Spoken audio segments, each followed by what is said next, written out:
Hi, Tracy. Hello! It is so wonderful to have you on the Today Show, Richard. Oh my goodness. It's only been a couple of weeks since I saw you last, and we've been all over Twitter and certain social media fame, but you are famous in the National Hall of Fame with Nina. Will you tell our viewers a little bit about the past 36 years and what you've been doing in the US? Absolutely. First of all, wonderful to see you again. Thank you so much for the invitation to be on your show. Well, I started with when I was hired to work under the former mayor, Tom Bradley.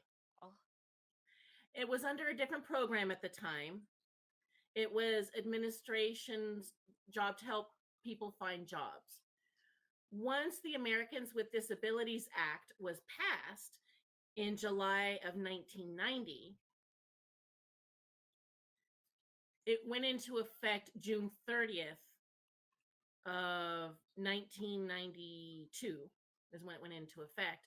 And at that time, I was interviewed for the position that I eventually got. It was very interesting, making city government accessible for all individuals with disabilities, especially people who are deaf and hard of hearing, deaf blind. So I applied for that position figuring, why not? yeah. I went for the interview, and there were 8 people on that interview panel, and they Oh, grilled me with questions. I answered them all calmly, and I was very polite, informed, and I was able to explain many issues. And when I was hired for that job, my first thought was to improve the 911 system based on history. And sure enough, once I gave the answer that they needed to hear about 911, that was what got me hired. So I was a coordinator. Eventually, I became the ADA compliance coordinator. The first 2 weeks on that job, I made friends with our 911 dispatch center.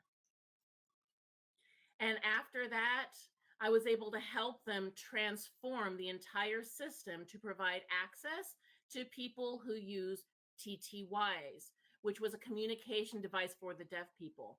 Now, when that law was passed back in 1990, technology was very limited. It was very limited. Basically, you just had TTYs, which is why that was what my focus was. And at first, there was a lot of pushback to changing things, but honestly, I'm not afraid of change. I could see the potential if we made changes to improve the system for everyone. And when I say everyone, I do mean everyone, not just deaf and hard of hearing individuals. no. So I was able to show and prove that there were other ways and other systems that would be effective and that were effective. So it it was a high time in my career. I really was making changes all around the state. And that was a huge moment in my life. So that was my first big project that I was able to accomplish. And certainly huge and fabulous highlight in your life, and also millions of Americans, and as a result of Canada looking to the Americans with Disability Act, millions of Canadians too. Who knew when you went for that job interview how you were going to have a North American impact? Absolutely. So, some of our listeners are people with disabilities, but many of our listeners are people in the general population. And of course, not everybody is a listener savvy with people with hearing loss. So, can you give us a few more examples of Like, what was a struggle before you came? And then what's a specific example of how maybe TTY would have worked? And then we'll give a more current 90s example of one of your early new ideas. And after the commercial, we'll get into what's going on now. But let's just explain the past a little more thorough if we're able. Absolutely. Well, talking about hearing loss, to start with that, I do have some hearing. I did have it when I was growing up. My parents were both deaf, but they did not use sign language. I use sign language, but my parents didn't allow me to sign as a child. It was not considered the right thing to do. Wow. It was.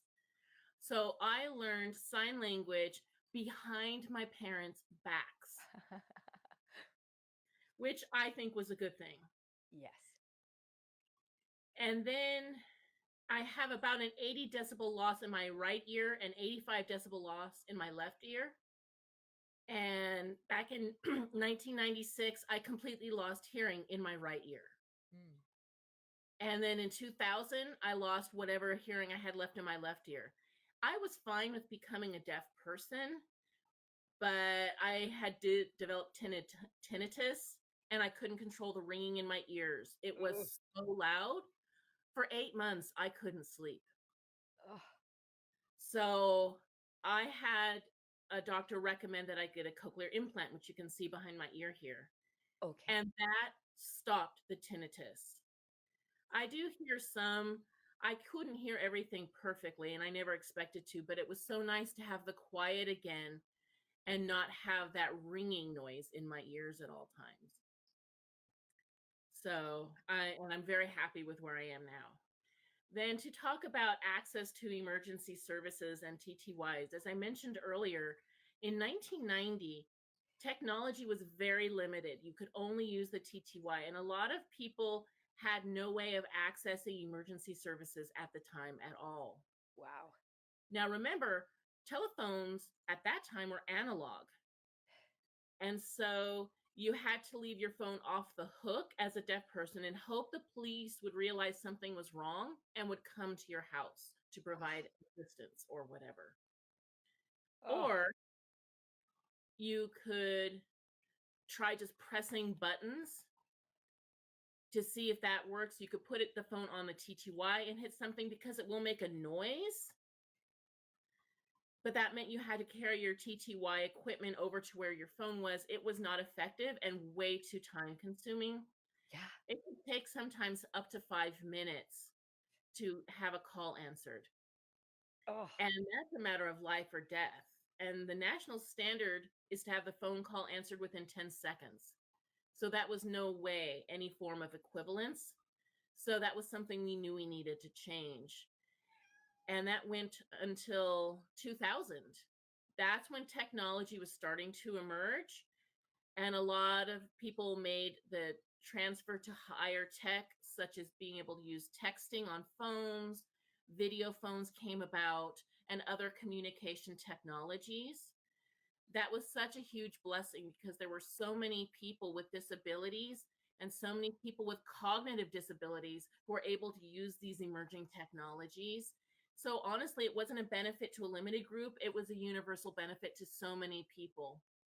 And so it's so exciting to see how technology has shifted over the years. Oh, The Department of huge. Justice has some technology that they're working on as well. They're updating their technology, which is definitely needed. Wow. Oh my They gosh. want to make So sure there's some form of effective communication system. it's so necessary. I can't believe if, a mom or dad is having a heart attack or a child falls and breaks a leg or an arm or somebody passes out and you don't know why. And then you have no way of communicating in less than 10 seconds. It seems mind blowing where we've come from. Absolutely. And Absolutely. a fun side note, you may not know, Richard, but there is a lovely little kitten that's meowing in admiration for the advances.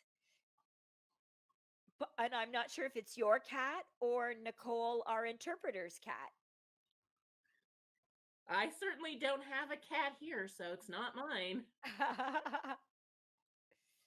So, Richard, I want to find out more and probe into some of these advanced technologies that we're looking at, you were celebrating and learning about at the National Emergency Numbers Association California conference just a couple weeks ago when we were together.